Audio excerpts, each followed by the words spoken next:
Anybody who would attempt to create an impression that the Supreme Court of the Republic of Ghana has ordered the reinstatement of the former Vice Chancellor of the University of Education, Winneba, will be doing so out of his own imagination. Tonight we bring you the latest as this protracted legal battle enters another phase. Also tonight, plans by Parliament to reconstitute committees of the House hits a snag as MPs fight changes to their positions. I have been informed by the chairman of the Committee of Energy that he is violently opposed to being removed. I'm supposed to be ranking on members holding of profits. I even have no clue what I'm supposed to do there. Well, the House today suspended consideration of the Right Information Bill after questions were raised about lack of quorum. And in business, Ghana up by 6 places to 114 in latest World Bank ease of doing business rankings. Coming up later in sports, former Ghanaian footballer and coach Ibrahim Sunday backs Nyantechi's move to appeal his lifetime ban and almost $500,000 fine. And later on the flip side, tales of a maritime boss. You see, and Chinin Kasana will say order, but once in a while, order, you have to roll your sleeve and tell people order.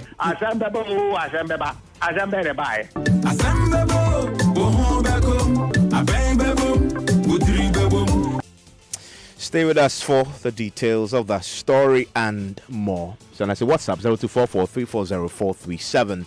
My name is Evans Mensah.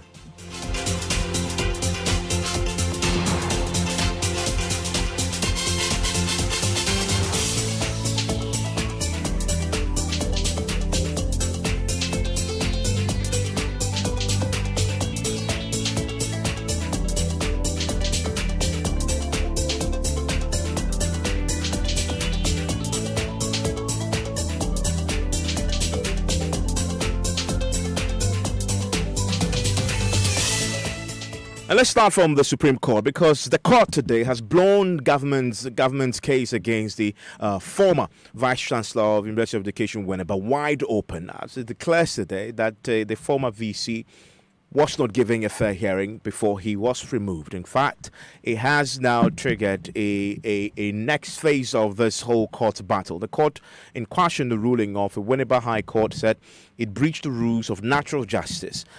You may recall the Council of the University of Education, Winneba, dismissed Professor Avoke, that's Professor Mauto Avoke, and 3 others following a court ruling that found them guilty of procurement irregularity. So what does this new development mean for the substantive case, and what impact will it have on academic and administrative works on campus, seeing that already another Vice Chancellor was just recently sworn in? Elton Brobe has details. Elton, give us a background to this. So Evans, in 2017, that's last year, the Winneba High Court ordered Professor Mauta Avoke to step aside until a case brought against him and the University Governing Council is determined. Now, the order was made in the case brought before the court by one Supiu Kofi Kwayera, who insisted that the Vice Chancellor and the Finance Officer were operating under the institution's defunct Governing Council. The plaintiff adduced that the University Council mandate had expired in November 2013, but the Education Ministry failed to constitute a new Governing Council for the universities and rather allowed and permitted the defunct Governing Council, which had no mandate whatsoever, to continue the functions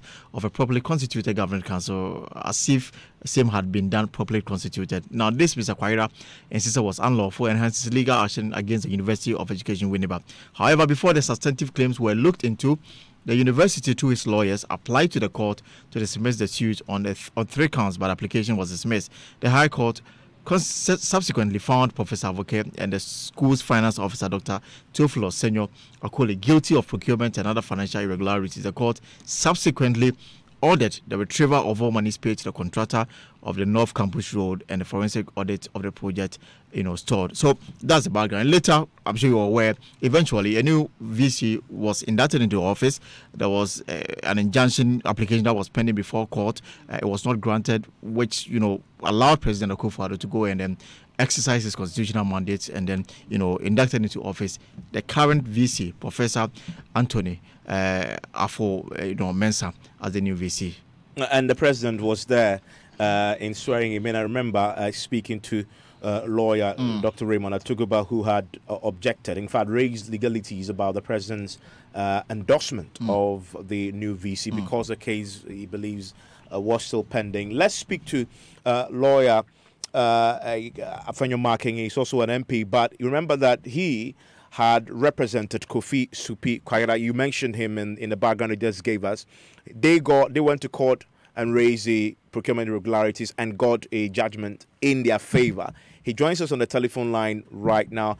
Mr. Afenyo, I'm grateful for your time here on Newsnight. Today's ruling by the Supreme Court, it's a significant setback, is it not? Not at all. Why do you say that? First of all, there is a whole confusion, and the person who allegedly generated this confusion has denied that.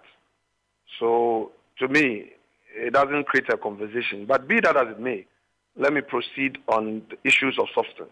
One, the Supreme Court never ordered Professor Avoke to be reinstated. Two, Professor Avoke was not dismissed on the orders of the court. Professor Avoke was dismissed by the newly constituted governing council, and he challenged that dismissal at the High Court Labor Division, which application was decided upon on the 20th of September 2018, and the court dismissed that action for want of jurisdiction. Now, the matter that Professor Avoke took to the Supreme Court for a certiorari, he was not a party, neither did he join. It was a matter between Supreme Kwaira and UEW, Ministry of Education, and the Attorney General. The government of his contention at the Supreme Court was to the effect that, one, the reliefs Supi was seeking were declaratory, and two, that the Attorney General's right of fair hearing was denied her by the Winneba High Court. In other words, he initiated the action in his capacity as a public-spirited Ghanaian. So today, all that the court said was the ruling of the court, which was never executed. The impression is being created that an order was made, which order the plaintiff levied execution. And per the execution of that order, Avoke was ousted from office. That is not the case. That order, that default judgment was never executed. In fact, it was as a result of that order that we came to the Supreme Court. So we are going back. He is not a party. He said in the public interest, but I don't know his plans, whether he wants to join or not. But if he joins, cool. If he doesn't, we'll proceed from wherever we left off. But the Supreme Court over here today say he wasn't given a fair hearing. No, he was not a party. The Supreme Court didn't say this. That is the mischief somebody. Let me read to you what I took down. Because as at 5 p.m., the registrar of the court tells me that the order has not been drawn. He also tells me that my lords have not made available the full judgment. So we expect to have it. However, I was in court and I took verbatim the orders. Let me read out in extenso. Having failed to take evidence and or legal arguments from the interested parties in proof of his declaratory reliefs before entering judgment against second, third interested parties in his favor, and same in default of both appearance and defense, the trial court seriously erred, for which reason its decision must not be made to stand. Now, this is not a matter that Professor Avoke is complaining that he was not heard. He was complaining that the court did not hear the Ministry of Education and the Attorney General by virtue of the notice, and that in a declaratory relief, in his opinion, which today the court has agreed with, there should have been a legal argument or a viva voce evidence in the witness box. So It is not a matter related to his dismissal. If the orders of the court, the subject matter of this question today had been executed, then there would have been a conversation. If Avoke was in office and by virtue of the default judgment, Supi had levied execution, and by levying execution, he complied by going home, and today that order has been set aside, then the conversation would have been that he has been reinstated. That would have been simple and short. Okay, it is completely a different matter. The dismissal, his dismissal from office, was challenged in court, and the court took a decision on it on the 20th of September, which he was one of the, which he was a party, and he has not challenged. And the court decision there was what? The High Court Labor Division. The court said it had no jurisdiction. Okay. Just let me bring it. Procedure matter, jurisdiction matter. It has happened here. The court said that, look, he added in that application, he came under Order 55. Remember that it was at the time that the new VC was being invested. Yeah. So they filed this injunction, and then they had this Order 55 application, originating motion, and had all their reliefs. Okay. Next to those. Let me quickly bring in your colleague, private legal practitioner Eduji Tamaklo, on this. Mr. Tamaklo, I know you've also verified today's judgment from the Supreme Court. We just heard from lawyer Fenyo Marking that this one has nothing to do with the Mr. Avoke's dismissal as a VC. What you've seen, what's your own reading of it? I have a slightly different view. Like I told you, I had the opportunity of looking at exactly the handwriting, what was indicated. Like you pointed out, the court made it clear that the actual ruling and this reasoning will be made available. However, they gave a very, short reasoning. One, the fact that evidence was not taken in the action that was originated by the writ at the Winneba High Court, and the fact that at least the requirement of natural justice ought to have been complied with. But that said, it cannot be entirely true that what happened in the Winneba High Court has nothing to do with the removal or the interdiction of Professor Mauli Avoke, Daniel Boateng, and the three other persons. Evans, what is important is that this whole matter started with the application that was brought before the Winneba High Court, presided over by His Lordship Ms. Gray. That matter was to allege breaches of the Public Procurement Act. The fact that the then or the defunct governing council of the university had overstayed it or whatever purported tenure, and that all appointments made by that defunct, and remember that appointment includes that of Professor Avoke. So when the matter went to the court, there was an order from the court also that he should step aside. So it cannot be said that what has happened has nothing to do whatsoever with his purported removal. So what happened?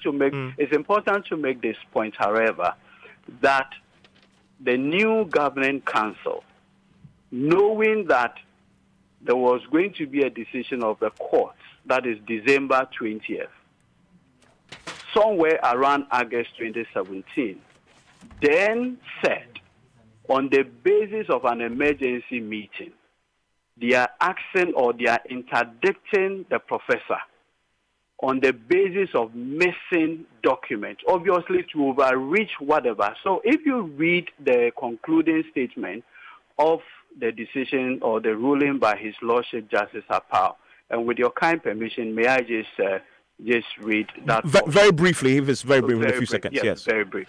But before we read this delivery, we notice among the processes filed before us a letter from the new chairman of the Governing Council of the University of Education, Winneba, announcing its due constitution in accordance with the provisions of Act 672. Since this case is about the governance of the university, we say for the avoidance of doubts that our decision does not affect whatever the newly constituted Governing Council has done. And this decision was 20th December 2017. Yeah. So all of these events culminated in then going to issue a new rate, which has equally been set aside. Okay, Mr. Eduji, so very quickly, so what happens now? What happens now with today's Supreme Court verdict? No, like I indicated to you, there are various blocks that have been placed in their way. And one of them is the decision by the Winneba High Court. Yeah.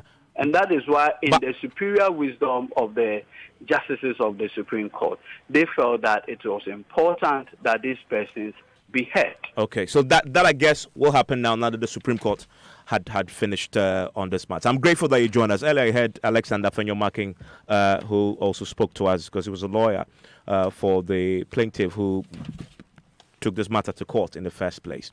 So listen to News 9 here on Joy 99.7 FM. Now, plans by Parliament to reconstitute committees today hit a snag as MPs fought changes to their positions. A committee chaired by Speaker Professor Michael Quay has recommended changes to who serves as members, ranking members, and chairpersons. So the various committees, and here we talk to them a lot, the ranking member, the chairman, and then these people eventually become spokespersons for the party on many issues. And so there's a reshuffle of a sort in Parliament. That's what's happening.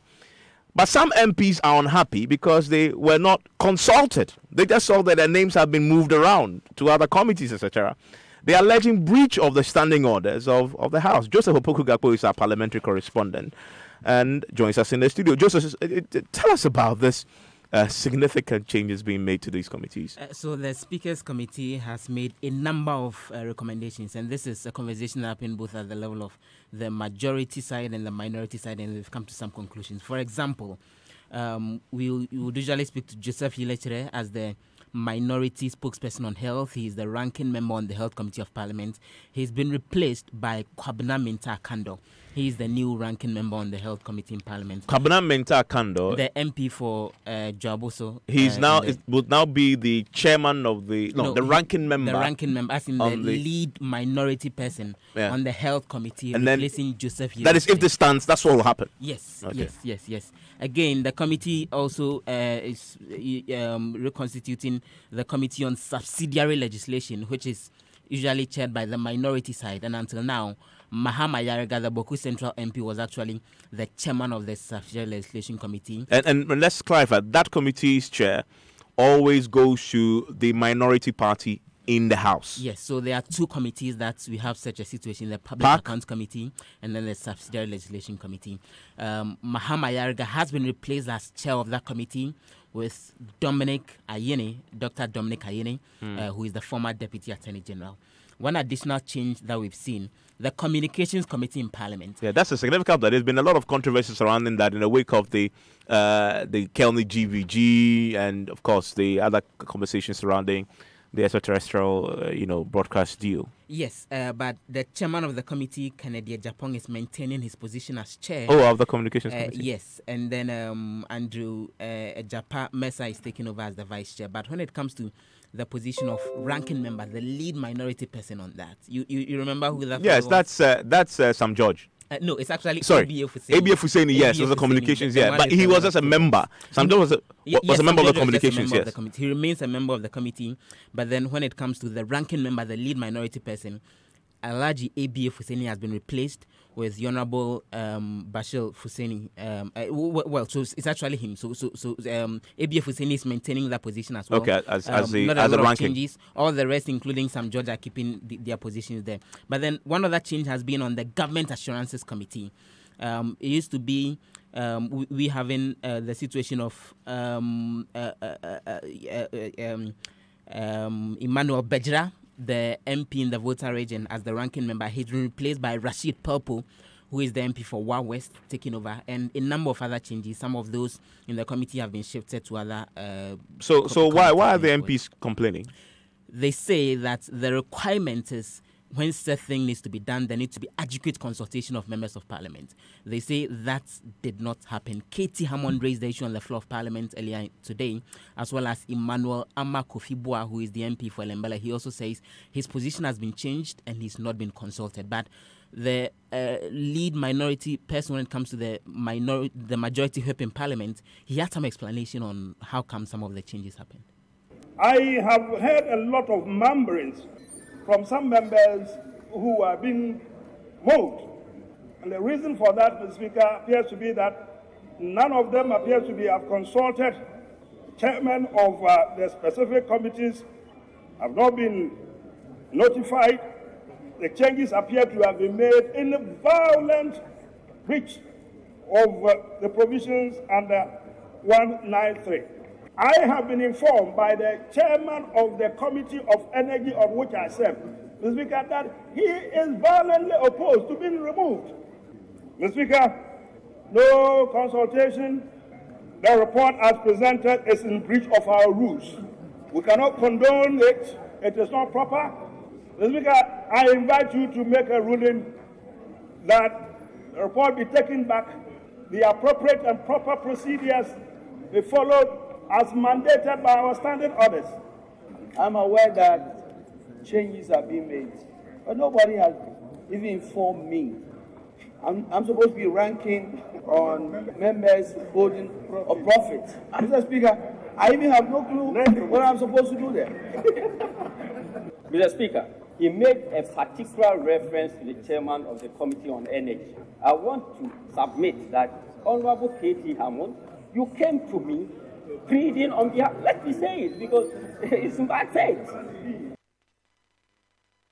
So when it comes to the Energy Committee, Emmanuel Akwesi-Gyamfi, who is the MP for Dotobri, used to be the chairman of the committee. He's been replaced by the former Deputy Minister for Agriculture, William Kwetu, who is taking over as the chairman of the Mines and Energy Committee, while Emmanuel Akwesi-Gyamfi is being moved to take over as the chairman of the Committee on Local Government. So Ameya Ochema, who is the majority whip, says that Katie Hammond had actually approached him and sought to beg on behalf of Emmanuel Akwesi-Gyamfi and requesting that he not be moved, but he wasn't allowed to give the additional details on how come that conversation went, and he was accusing Katie Hammond of acting in bad faith by raising that issue on the floor of Parliament and indicating that the chairman of that committee says he'd actually not been consulted. I heard the Ama Kofi-Boa, and used to be energy minister, longest serving energy minister. He seemed to suggest that this is a demotion. He doesn't even know where it's some committee he mentioned I've never heard before.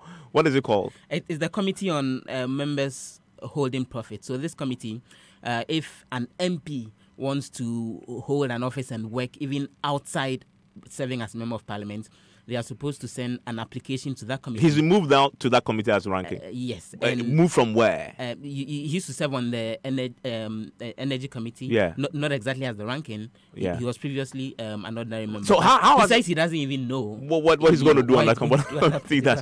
I mean, how was this resolved in Parliament today? And so the Speaker who was in the seat, Joseph Osei, the first Deputy Speaker, indicated that following all the issues that had come up, this is something that a committee chaired by the Speaker himself had actually looked at. And so they are deferring approval on this particular recommendation until it's re-looked at, and then they'll come back to the floor, debate it, and see if they'll So the committees will remain as it is? They are remaining as they are currently until they bring this back to the floor and debate it. So who makes these changes? Is it the leadership?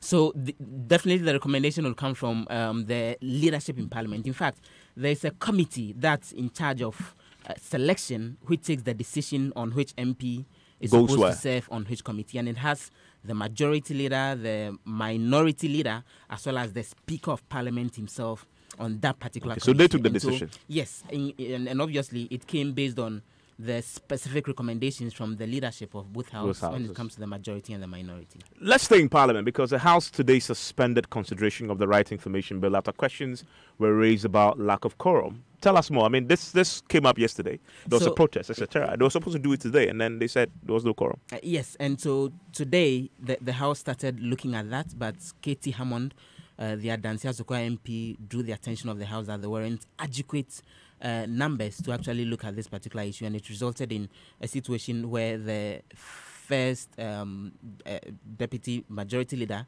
said that they were even considering bringing proceedings in the House to an end. So following Katie Hammond's concern, eventually they suspended further consideration of the RTI bill, although the commitment had come in that they would ensure that they deal with it. But there are concerns from some of the MPs. Katie Hammond, the Adansia Sokwa MP, for example, thinks that this bill is completely out of place. It's not something that the House should approve because it will make it difficult for government officials to actually go ahead with their work. But even before Katie Hammond, Alhaji Nusa Fuseni, the ranking member on the Constitutional Legal Affairs Committee, has been explaining that despite them suspending discussion on the RTI bill, they still consider it a very major bill. The chairman of the Constitutional Legal and Parliamentary Affairs Committee had said that we had to wrap up on another bill that we have been working on for the past week. And so the deputy majority leader felt that that was an appropriate point to stop. But his objection, his raising of the order would not have prevented us from working. So you consider the Companies Act more important than the RTI, which is why you are leaving work on this to do that. We are just wrapping up. You don't leave unfinished business. When you wrap it up, you now have time to deal with this. RTI has been unfinished business for more than. That's why we started it today. We had done it up to clause 7. Today we've done it up to clause 11. So that's Nusa Fuseni. And today, really, it became very apparent why some of the MPs are hesitating in coming to the House to work on the RTI. And it found expression in the voice of Katie Hammond, the Adansia Sokwa MP. Listen to him.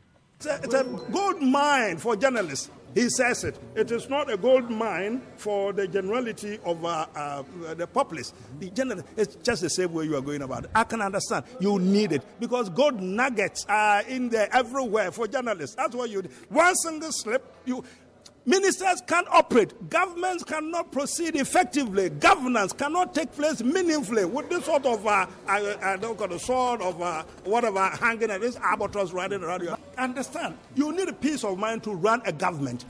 You need to concentrate to run them. If you have a bill like bring this before the ink even dries on it, somebody's asking for it, bring this document. This or that. How you to the extent that we're talking about communication between president and the vice president, the cabinet, and this and that. Potentially, you can have. I thought there will be no secret in government. It's a free society where information is readily available, rather enhance development. Nobody disputes that. No relevant information. You see, it isn't everything that the public is interested in, which is in the public interest. We should be careful about that. Yes, free society and all that. That is the journalist jargon. Free society, freedom, whatever. Sit on the seat of an administrator, and then you'll be looking over your shoulders what the next journalist is going to call for. Before 2000, the average call or request for information in the British government, I think, was about 170 or whatever. The first 3 years after 2005, when it came into effect, the first 3 years, the information requests had gone to 300,000. That's Adansia Sokwa MP, the Katie Hammond, and that's it. That's really the concern of some of the members of parliament. So listening to Newstime. What do you make of that, by the way, one of those who believe in the right information? Let me hear your view on this. And this agitation from the members of parliament about the reshuffle that is happening currently in the House as far as the membership of various committees in the House is concerned. Send me a WhatsApp, 0244-340-437. Still ahead, NDC flag bearer aspirant Guzi Tano warns current socio-economic conditions could trigger a military coup d'etat or what he calls a civilian uprising in Ghana. None of us are secure. Only a small segment is holding everybody else to ransom. Part of that small segment is a political class that is thinking of only itself. It creates the conditions for instability. Yeah. But June 4 is a military coup. Yeah, but that would have happened in 2018. But have you ever seen a civilian uprising? Yeah, we've seen it elsewhere in the continent. Yes, exactly. So it's possible. And then later, tales of a maritime boss You see, and Chinin Kasana who say order, but once in a while, order, you have to roll your sleeve and tell people order. You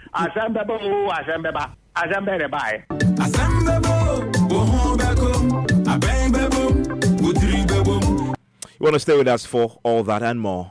Hello, George. Asempa Business is here. And coming up in business, Ghana is up by 6 places to 114 in the latest World Bank Ease of Doing Business. And even I don't know whether you've paid your property rate, but we could be making about 4 billion cedis a year if everyone, as in the state, country, if everyone is paying his or her property rates. I'll get you more on that one. The business news on Newsnight is brought to you by MTN Business. Welcome to the new world of business. Kingdom Books and Stationery, your number one stop for all your office essentials. In this part of the world, we rise early, way before the sunrise. We plan, we pray, we prep. Just so we are a step ahead, we keep the conversations going to stay connected to family, friends, and business. They say, Agrobeswa Ifrianopa. Start your day bright with MTN Kokroko. For only 1 Ghana cedi, you can enjoy 400 megabytes of data and 30 minutes of free MTN to MTN calls every day from 5 a.m. to 8 a.m. everywhere you go. Dial *138# to buy MTN Kokroko bundle now.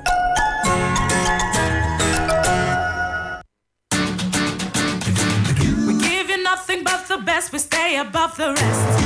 More quality, more affordability. Kingdom Books and Stationery. Everybody's going to the one and only shop where customer satisfaction is a guarantee. Kingdom Books and Stationery.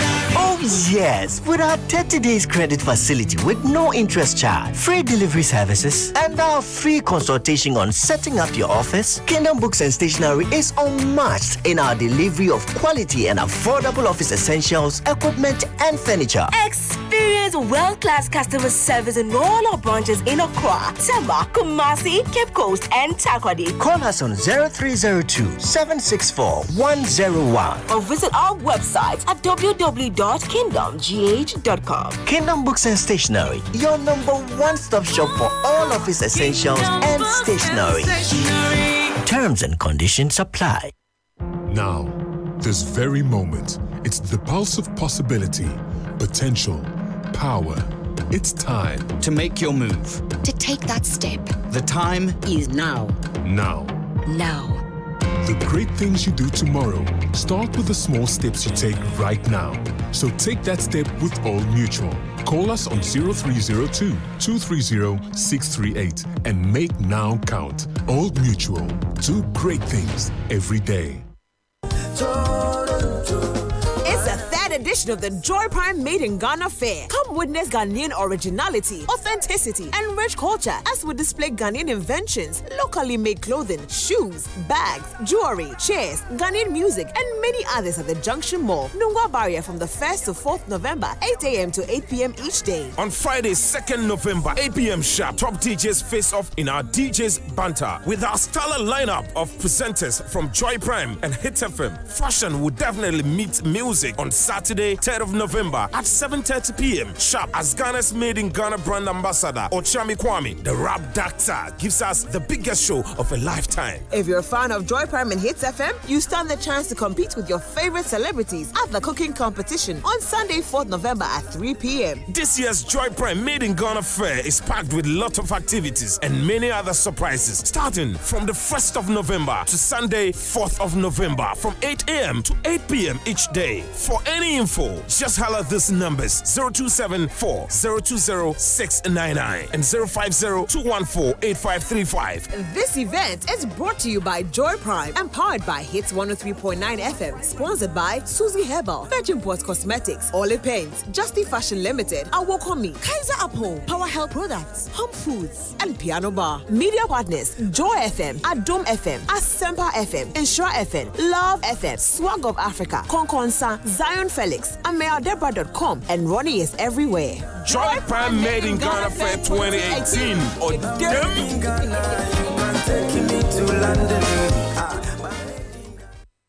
Joy 99.7 FM, radio for the discerning listener. Welcome back to Business on Newsnight. And Ghana has made significant increase when it comes to improving the environment for businesses to operate in the country. Latest World Bank report on ease of doing business shows that the country was up by 6 places to 144 out of 190 countries reviewed.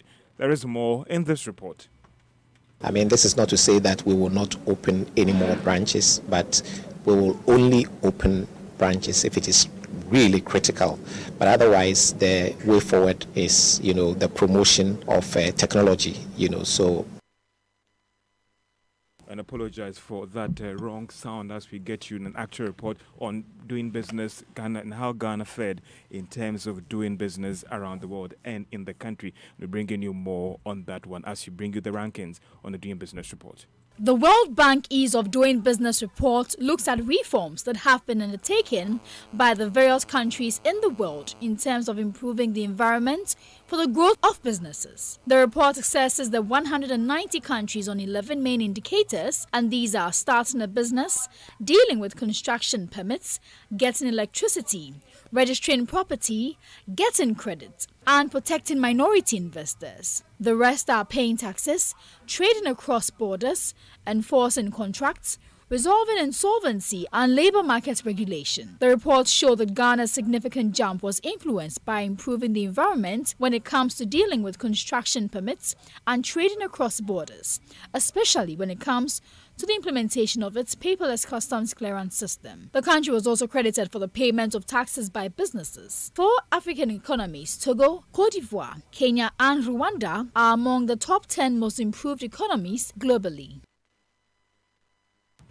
And that was a Business Desk report. Now, EcoBank says it will soon bring an end of its aggressive branch opening to an end as it tries to focus on technology and agency banking as a growth strategy. According to the bank, it's going this way because of changes in the banking space. Morgan Asiedu is the executive director at the bank. I mean, this is not to say that we will not open any more branches, but we will only open branches if it is really critical. But otherwise, the way forward is, the promotion of technology, so we will continue to push our mobile app. We have also launched our agency banking, which is also doing very great. We recently signed a contract with Shell. So if you go to a number of Shell stations in the mats, you should be able to, deposit funds and also get money out of your accounts. Morgan Asiedu is the executive director at EcoBank. Let's all stay on the financial services sector because all is said for the Joy Business Financial Service Forum that is tomorrow that will focus on the changing tide in Ghana's financial services sector, the cost, the cause, and the cleanup. So we have the Deputy Governor of the Bank of Ghana, LC Owaji, Deputy Minister of Finance, Charles Dubois, World Bank Country Director, Henry Karali, the Director General of Securities and Exchange Commission, Reverend Daniel Ogbamitete, and the President Association of Bankers, that is Al Hassan and Dani. The program will be structured in the format of the World Economic Forum, and it starts at 9:30 a.m. as you look forward to the financial services cleanup and what is next. Now, government could be raking in about 4 billion Ghana cedis every year from property rates. Now, that's the projection coming from the public policy think tank that is CAT International. According to the think tank, if more attention is given to this area, the country could be making some progress in terms of improving its revenue mobilization. Apia Domako is the coordinator for the think tank. Now we can take advantage of the Ghana Post GPS so that every house is captured. Now, in the past, the approach that they were using to charge it was so simple, per house. But property rate, the property price you pay is a function of what constitutes your house. So what we are saying is that, and we've sent a memo to the to Cabinet that, look, let us amend the law to allow the assemblies to find the best practice, or government can develop the template for assessing of properties across the country. Once that template is developed and shared across, then the assemblies can involve private consultants.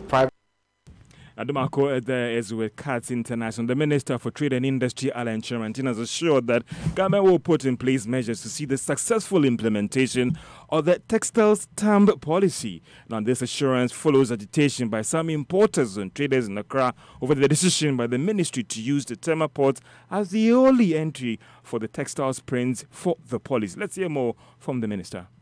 I don't think what we are interested in is to create an unfair competition environment for our local traders. So we've identified that the major source of the problem is their flower board. So that's where we are trying to deal with it. And I think that, obviously, when you are introducing changes, you find that there is initial resistance. But this is supposed to balance the interests of the traders themselves, of the manufacturers, and also of consumers. So let's give it some time. I think that we can always review the implementation. Alain Chairmantin is the Minister for Trade and Industry. He was speaking to Joy Business after an engagement with some importers and traders here in Accra. And that's all for Business on Newsnight. Thank you very much, George. Now, there is a dire warning tonight from the camp of NDC flag bearer aspirant Guzi Tano, who says there are conditions in Ghana today to trigger either a military coup d'etat or what he calls a civilian uprising. Mr. Tano, who broke away from the opposition National Democratic Congress in 1999, is back and is seeking to lead the party as his presidential candidate into the 2020 polls. Mr. Tano was once a special assistant to former President Jerry John Rawlings in the days of the military-led revolution in the 80s. He is my guest tonight on PM Express on the Joy News channel on Multi TV. He has been justifying why he believes Ghana could experience a military or a civilian uprising under the current economic conditions. I think that people tend to lose faith in the political institutions that were erected under the 1992 Constitution. And it's important for us to steer away from the brink. Because once people lose faith in institutions, you think we are the brink? Well, people have been predicting that. I mean, General Nunumesa... Where the brink is what exactly? If people begin to lose faith in the institutions that govern them, then they begin to go outside the system to look for solutions. Look at the spate of violence we've had in the last few years. Every once in a while, you hear of a police station being ransacked by a community. I'm sure you know that. Yeah, we've seen people blocking roads. People blocking roads and so on and so forth. That is an expression of tremendous frustration with the order of things as they are. Look at what happened in Tech just a few days ago. If you really go beneath the surface, it's really a function of governance and stakeholder engagement and stakeholder accountability and stakeholder consultation. And once we close the avenue for dialogue, then, and we close the avenue for people beginning to feel that they have a legitimate stake in whatever institution they belong to or they work with, then people go outside the system and these kinds of things emerge. What we don't want to see, and nobody wants to see that, is another June 4th or even another 31st uprising. Fortunately... You think the conditions currently... Well, I think that if you have a political class that is seen, and I'm not speaking of any particular party, a political class that is seen to be more interested in itself in terms of its economic well-being and transforming its lifestyle to the neglect of the mass of the people, you're asking for trouble. JFK once said that if we do not, as societies, cater for the weak, the imperative that befalls all of us is that none of us are secure. And I think it's important that we recognize that. Not only our society... We are there with our political class today? Oh, we do have a political class, both bureaucratic and... I'm talking about political class, as you say, that is more self-serving than... Yeah, absolutely. Is that what we have right now? Yes, we do. You paint a very gloomy picture of where we are. It is a picture of gloom, but it's also a picture of hope to the extent that... Which I'm sure you say you represent, but I'll come to that. But you paint a gloomy picture, and you want... I'm not painting it. Ask people on the street. Yeah, but you want us on the back of that. You think that the violence in Tech is simply an abstract, non-event? My question is, you warn us that if we don't fix this, we are heading for trouble. We have to fix it. And you draw the June 4 example. Yes. Some say even the mention of June 4 is such an unrealistic thing for anybody to suggest. Nothing is unrealistic. A few days ago, we were in just about to give a speech. Then somebody said, "Oh, there's been a coup in Cameroon." I'm sure you heard that. But that's Ghana. Wait. It's so entrenched. Wait. Cameroon has had a constitution for as long as we have had, for even longer. Yeah. The problem is that in any society, if the institutions of governance, if the arrangements for allocation of economic resource and the enjoyment of those economic resources by the mass of the people is not evenly distributed, and it's seen that only a small segment is holding everybody else to ransom, and indeed part of that small segment is a political class that is thinking of only itself, it creates the conditions for instability. No, these are realities. It's a reality, yeah. but June 4 is a military coup. Yeah, but that would have happened in 2018. But have you ever seen of a civilian uprising? Yeah, we've seen it elsewhere in the continent. Yes, exactly. So it's possible. Well, the full interview will be tonight on the Joy News channel on Multi TV, also on channel 421 on the DSTV. It's PM Express tonight. You want to make a date and hear everything else he said about the economy, John Mahama, the NDC, former President Rawlings. A fascinating conversation. Well, let's go to Parliament again, because today Parliament unanimously called for sanctions in the wake of the killing of Saudi journalist Jamal Khashoggi at the Saudi embassy in Turkey earlier this month. The minority and majority sides spent hours condemning the act. But right here at home, they were absolutely silent on attacks against journalists here in Ghana, where the latest on the Joy News political reporter, Parker Wilson. I mean, in this country, we've seen, at least in the last 1 year, 11 cases of journalists being attacked. And since Parliament itself went on recess, we can count at least 5 cases of assault against journalists, including one pregnant journalist who had simply turned up at the Men's Gold offices to cover an assignment. And yet the MPs were silent today. Let's take a listen to the MPs commenting on the killing of the journalist in Turkey, Jamal Khashoggi. Demanding that the perpetrators be tried, they be tried in accordance with law and are made to pay the ultimate price. I consider the murder an affront to freedom of expression and an affront to the independence of the media. He was only contributing to the development of the world through his writing, espousing what he believed in, what he saw. And Mr. Speaker, circumstances of his murder, there are various attempts to cover up. We will not accept the cover up, and this Parliament should not accept the cover up. There are 9 questions that have remained unanswered about the death of this journalist, Mr. Speaker. The first one was Khashoggi really considering returning to Saudi Arabia? That is number 1. If this was just a discussion, why did it take 15 men to travel to Istanbul for a meeting? You can ask the same question about the many police officers who attacked brutally my colleague, Latif Idris, who was left with severe bodily injuries and was away from work for months. Well, MP for Tamale Central, Nusaf Hussaini, says Parliament's condemnation of the killing of the late Khashoggi doesn't mean they don't prioritize attacks on local journalists. Jamal Khashoggi, a journalist, is as a journalist as any journalist operating in Ghana. The right to dignity is a constitutional provision. And every journalist practicing his trade is entitled to the protection of the laws of the country.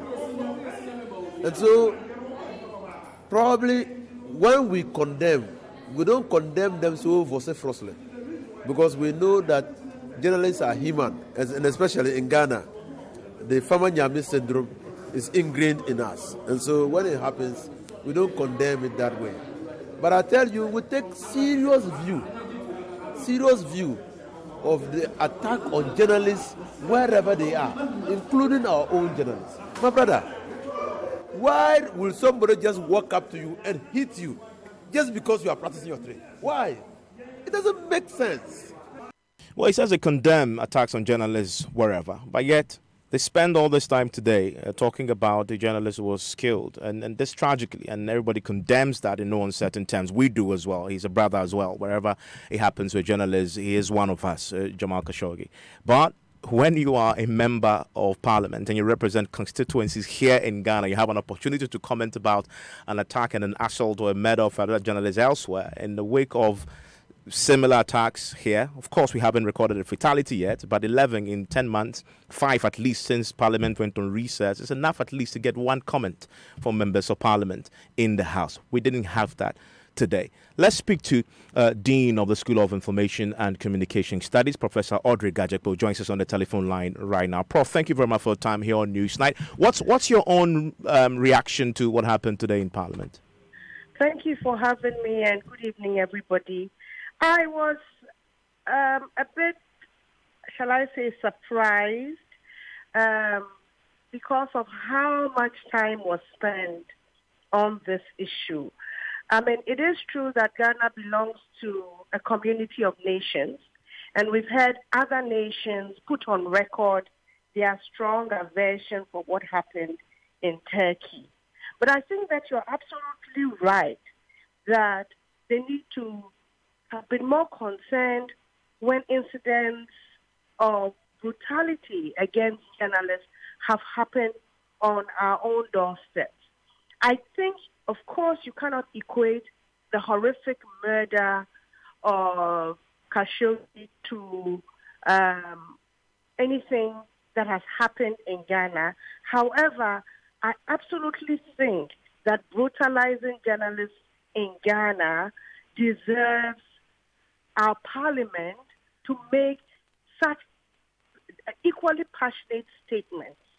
You don't have to wait for somebody to be murdered before you feel strongly about it. And so I like that you put it in perspective, the number of attacks that have happened this year against journalists.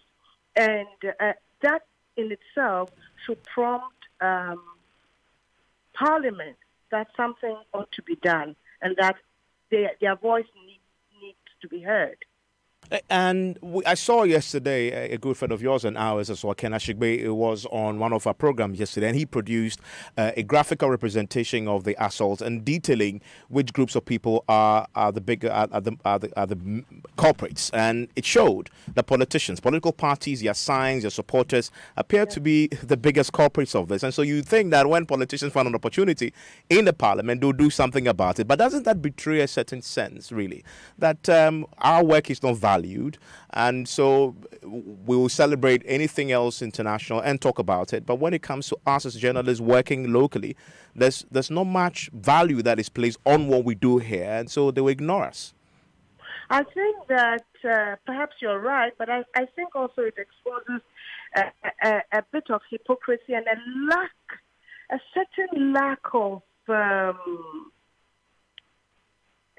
taking their responsibilities as the representatives of the people of Ghana seriously.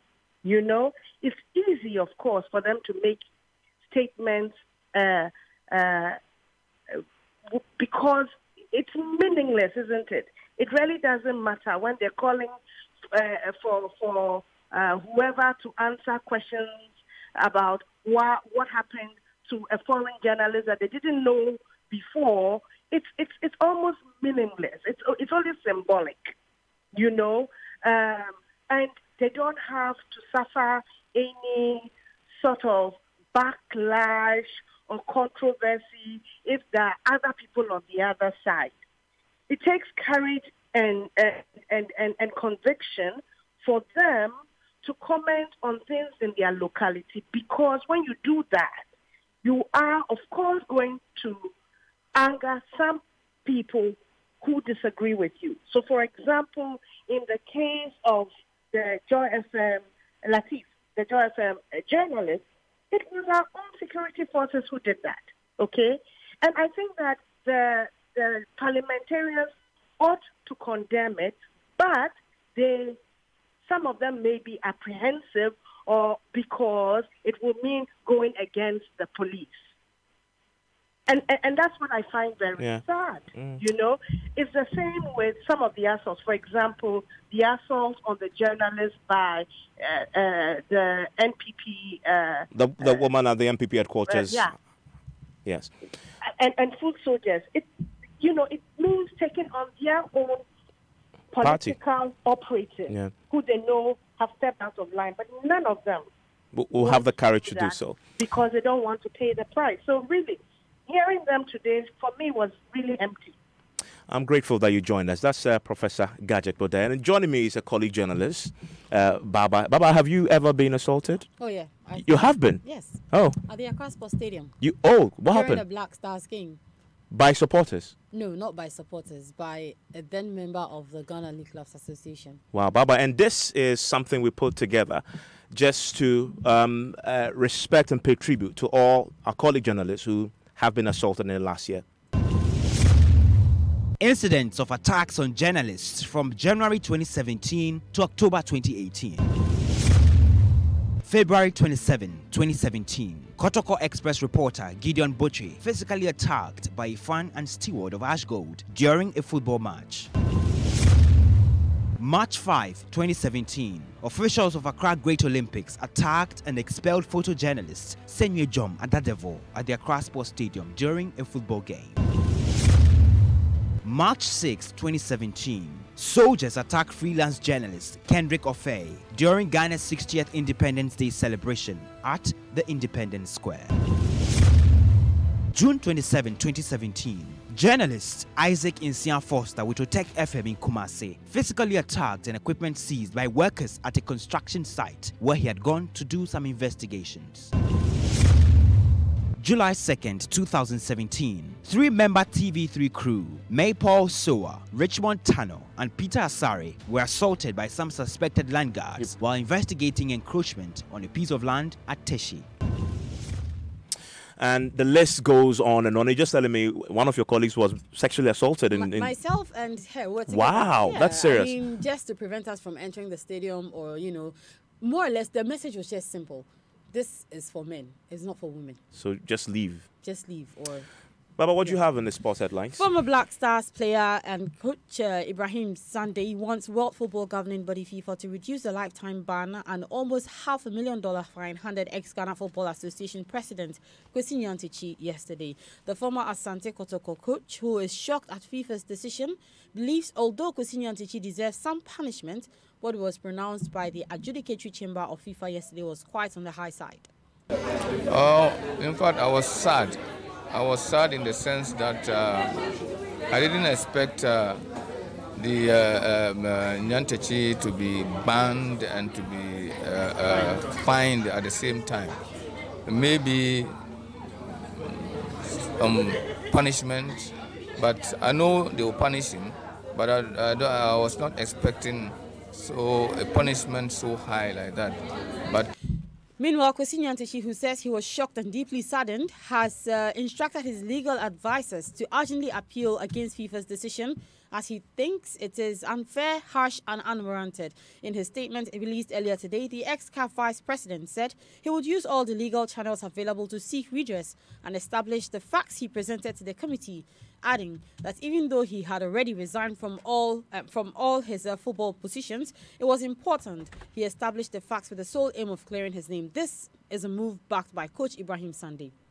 They know what they are doing, and before they came out, I think they took their time, went through the problems, and found that this is the right maybe punishment they were going to give him. But if there is a way to appeal and then maybe for FIFA to just reduce the punishment, I think we should do that, because I think it's too much. That was Coach Ibrahim Sande, and that's your sports for now, Evans. Well, thank you very much, Baba. And just before we go on the flip side, I'm sure yesterday you listened to the Maritime Director General at the press conference. He's been accused of spending more than 10,000 cedis on lunch for 8 members of his management team, and a further 135,000 cedis on a party he calls a very big party for his staff as well. Well, he's been responding, and in this, really, you can say, is a tale of a maritime boss holding a press conference. Listen. Yes, and Chinin Kasana who say order, but once in a while, order, you have to roll your sleeves and tell people order. My brother, if somebody come and say that I am going to break your car tank, and in the next 1 hour, a car tank is broken, your suspect, is that going to be a man who doesn't say anything? We have 200 workers. There will be at least a partner, a child, a girlfriend, or a wife. That will make it 400. The music,